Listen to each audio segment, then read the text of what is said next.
যুক্তরাষ্ট্রের president Donald Trump গতকাল শনিবার বলেছেন, যুদ্ধ বন্ধে ইউক্রেনের উচিত রাশিয়ার সঙ্গে একটি চুক্তি করা, কারণ রাশিয়া খুব বড় একটি শক্তি, ইউক্রেন তা নয়।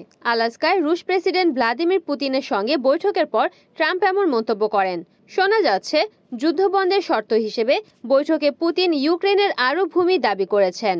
স্থানীয় সময় গত শুক্রবার আলাস্কায় ট্রাম্প আর পুতিনের বৈঠকটি হয়। এরপর মার্কিন প্রেসিডেন্ট ইউক্রেনের প্রেসিডেন্ট ভলোদিমির জেলেনস্কির সঙ্গেও কথা বলেন।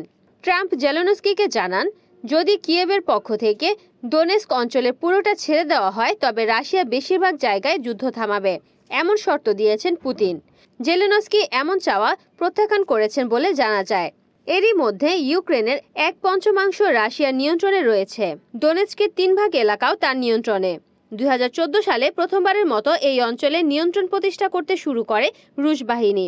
ইউক্রেন ও দেশটির ইউরোপীয় মিত্ররা এর আগে যে যুদ্ধবিরতি চুক্তি চেয়েছিল, সেটি ছাড়াই একটি শান্তি চুক্তি সইয়ের প্রয়োজনীয়তার বিষয়ে পুতিনের সঙ্গে একমত হওয়ার কথা জানিয়েছেন ট্রাম্প। জেলেনস্কি জানান, আগামীকাল সোমবার তিনি ওয়াশিংটনে হোয়াইট হাউসে গিয়ে ট্রাম্পের সঙ্গে দেখা করবেন।